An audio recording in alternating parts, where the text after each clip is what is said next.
What's up everybody, it's me Molly D and I'm back at you with another video.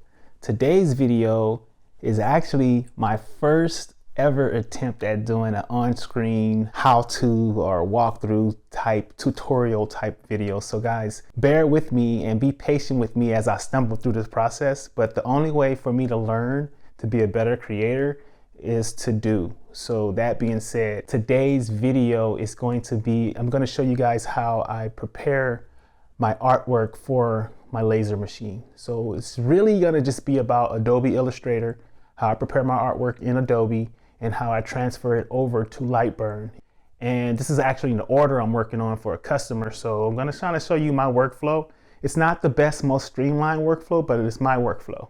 And it works for me. I'm more of a freestyle. But yeah, so let's get into it. So right off the bat on this screen, what you're gonna see is basically what this represents is a typical file that when I'm working on artwork, if be it hood props, door prop, any of my acrylic works, fender badges, anything that I'm doing on the machine pretty much starts just like this in Adobe Illustrator. This artboard is the same size as my laser machine and also represents the same workspace in Lightburn, so I can lay it out exactly how I need it to be, and it's all like a seamless workflow for me. So I'm not resizing. What you see is basically what's gonna be on Lightburn and vice versa. If you look to the left, the Chevrolet, the best year ever, that's a hood prop, and that's an approved hood prop. The customer approved that design. So typically this is kind of a mock-up. They wanted a clear hood prop with silver Chevrolet logo and the best year ever. So this is for a 1969 Camaro. I think this particular logo is as closest to that era's Chevrolet logo, because as you know, if you guys are into cars, Chevrolet, since they've been around so long, they changed their logos over the time.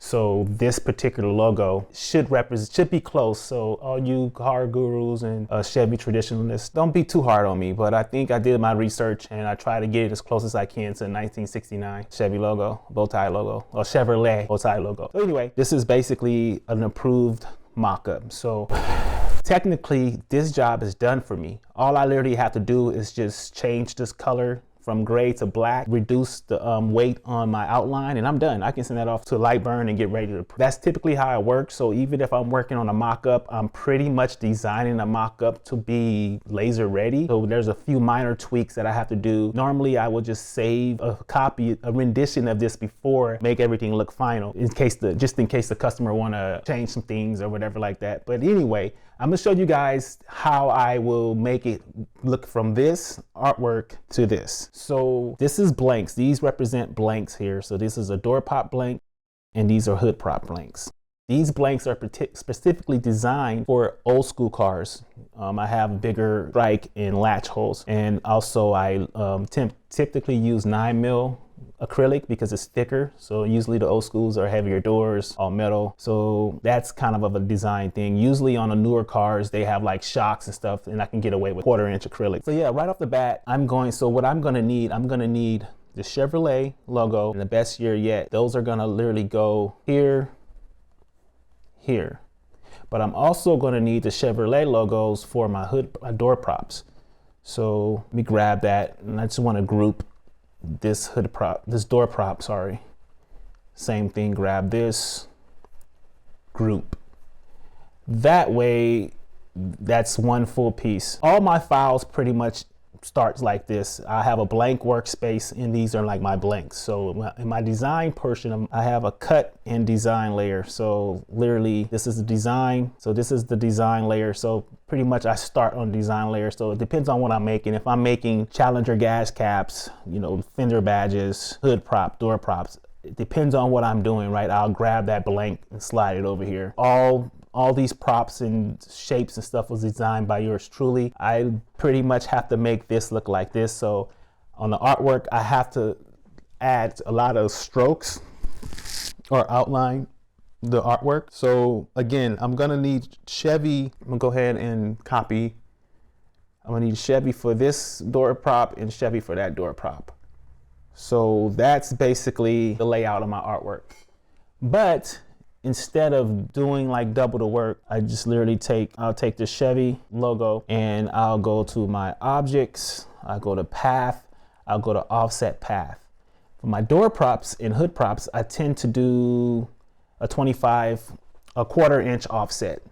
And for this particular logo, I'm gonna stay miter because the Chevy has like points and slants and straight lines. So I'm gonna say okay. And usually for this, honestly, I could have just selected the actual logo itself, just the outline of the logo, and it would have made things life a lot easier for me. But that's tends to, like, usually I just grab the whole artwork and do it. So I'll just go and unite that. Now that's the actual offset layer. So then I'll just usually cut that, and then that way it's not, because usually if you don't do that, it's gonna be a part of that particular artwork and I want it separate.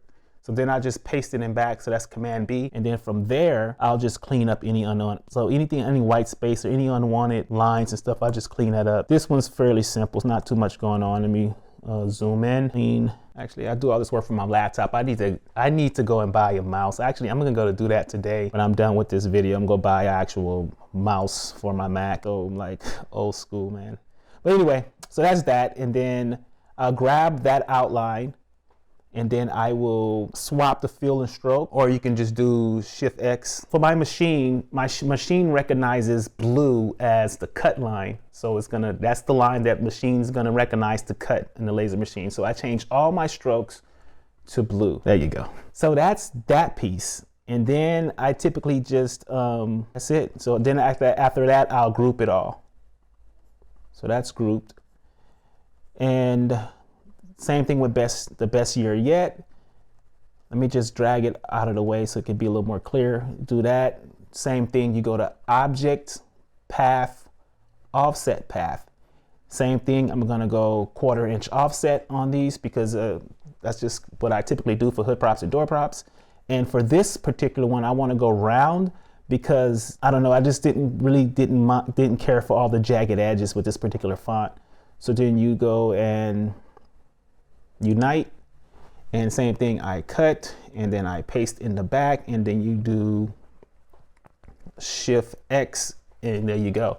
And then I go blue, then I double click on my outline or the stroke, and I just clean up. So anything you don't want cut, you have to clean up. This, I think I'm gonna leave that alone for now. We'll see how it plays out once I unite it with the actual piece here. So another tip, I have copies of it here, so I really don't need to, I don't need to copy this, but sometimes if I did some type of modification to it or something special, I would copy these blanks and set them off to the side, just in case I need to like go back and do something different, or I made a mistake, or another customer wants to order another prop, same car, same make, same model, but they want to put different artwork. So I have that there. So typically, the cut lines are blue, and my engrave lines, or should I say fill line, is going to be black. So I go in, I usually do the magic wand and just grab all the gray. Once you isolate that group, so a key point, just make sure if you have a group and you just want to do like a magic wand, just isolate that group by double clicking on that. And then now it's isolated. Now I can do the magic wand, and I can just literally grab all the gray, and I'll go to my color, fill, palettes, in black, done. Same thing with the Chevrolet logo. I'll isolate that group, magic wand, grab it, fill color palette, black, done. So now my artwork is ready to unite to the blanks. So I'm gonna take the best year yet. Actually, sorry, let me go back one. Forgot to group this. So usually I like to group it first. Then I drag it over to the hood prop blank. And same thing here, make sure that's grouped. Then I drag this over to the hood prop blank. But then I also, since I need 2 more of those logos, so I'm gonna just hold down Option, select, drag Chevrolet. That's how you just do a copy. Option, select, drag. And there you go. So this one, so the reason I have it grouped, because then I can just grab everything, and it's easy for me to align if I have it all grouped. Because if I don't have it grouped, then the offset might get all wonky on me. And also typically the artwork for my door props, I like it to be at 5 inches. Well, 5 inches high. So that's typically a rule of thumb for me. I just usually have it at 5 inches high. And yeah, so I like this, for instance. Now the next steps for me is a lot of it could be redundant, but for me, this works for me. People might have better workflows or different workflows, but for me, this works. So then I ungroup everything. So I'll just make sure I ungroup everything here. And now I can select the line, the stroke of the blank door prop, shift, select the stroke of the Chevy logo. Then I go to my Pathfinder and I click Unite. And now that's one piece. Same thing, ungroup,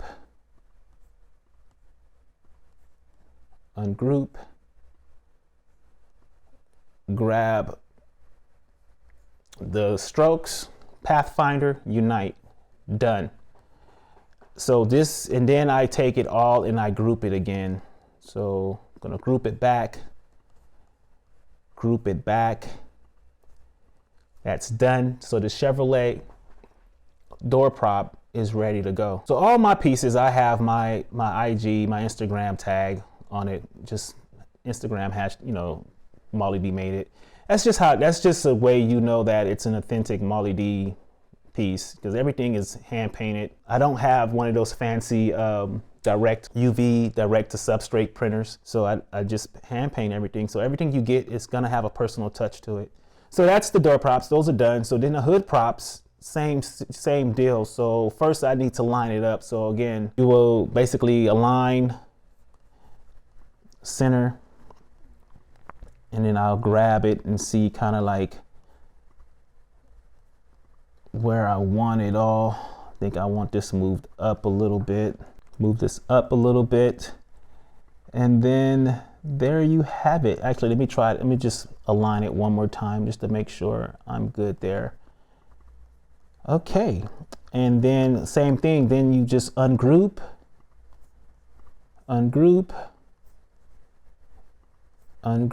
Actually, no, let me undo that. Command Z, undo that. And then now I select all of my strokes for this particular hood prop group. Stroke selected, stroke selected. Actually, hold on, let me backtrack a little bit here. I want to move this down some. I'm not gonna actually use this piece. This is just, I'm just doing this for demonstration purposes. I actually already completed the file. We got it ready for the machine, but I just wanted to show you guys the process. Okay, now I'm ready to select the stroke, select stroke of the hood prop blank, select stroke of the Chevy logo, select stroke of the best year yet art piece. Then I just go hit Pathfinder, Unite, and just kind of look it over, see if I want to do anything. I'll leave that. And then basically group it together and I'm done. So from there, you literally just take it, copy it. Actually, you undo that. I copy it, not cut, copy it. Then I'll go to my layers. Then I'll go to my cut layer. I'll unhide it and then basically lock the design layer because I no longer need that anymore. Then I'll paste this over into the cut layer. And then there you go. I just kind of align it up. See kind of how I will lay it out on a machine. This is kind of a representation of how I would literally just send it to the machine and lay it out. All right, so there we have it. So basically it's ready for Lightburn. So from here, I will save it. I'll go to File. I already saved this, so I'm gonna save as, and I'm gonna go 69 Camaro at, and I'm gonna just do an 02 because I don't want to mess up the other file that I had. 02, and you go save. Okay.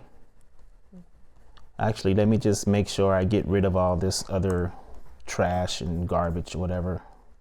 Because if you don't do that, that will import into Lightburn and it could kind of mess you up a little bit. You might be like, hey, what's that? Or where'd that come from? But another thing I like to do is go to Objects, Path, Clean Up. Just make sure you clean up some stuff here. All right, so let's double check a few things here. You have, okay, 22, 11.5 inches wide, 23 inches tall.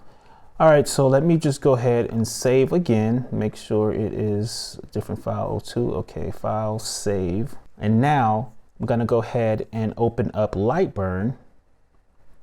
Then I go to File, Import. Then I just find my file, 69 Camaro 02, open, and there we have it. See, this is what I was talking about. Like I did not see this file.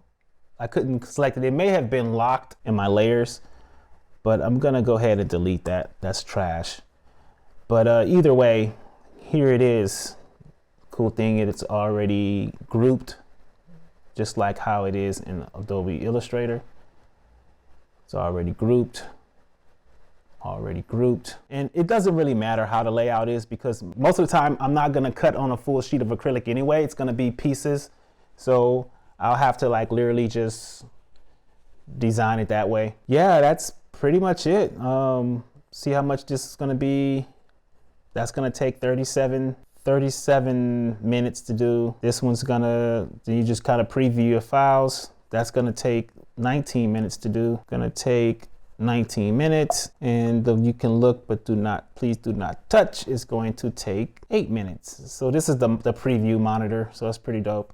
And then over here is the fill. I just select, so basically for my fill, my etching part, I like to do speed 350 and power 330 for power. Usually I have different colors. So sometimes I'll go 25 and 20. So I kind of like have depth and give it like texture. But I'm just gonna do a deep fill at 30. And then this is gonna be 9 mils. So I usually cut it at the speed for 9, and then 70 is the max power. Not max power, but I just go at 70% of the power. And that's pretty much it. And then what I would do here, I would just save this. I will go up to File, Save. I'm gonna go Save As. And then I'm just gonna do same thing. I'm gonna just go 69. I'm gonna go 69 underscore Camaro. And I'm gonna just go underscore 02 just so I have, and then I'm gonna save it. So it's linked. This is actually gonna be saved in my Adobe Cloud. And from here, I go to my laptop that is running the laser machine, and then I grab it from the cloud, and then I'll set it up and I'll cut and go from there. So basically that's it. I mean, that's my workflow. So there you have it, guys. Thank you. I appreciate you guys taking the time and watching and stumbling through this with me. But I got through it. So to the next one. So thanks, you guys. Please like, comment, subscribe, whatever, all that good YouTube stuff. But yeah, have a good one. And till the next one, Molly D out.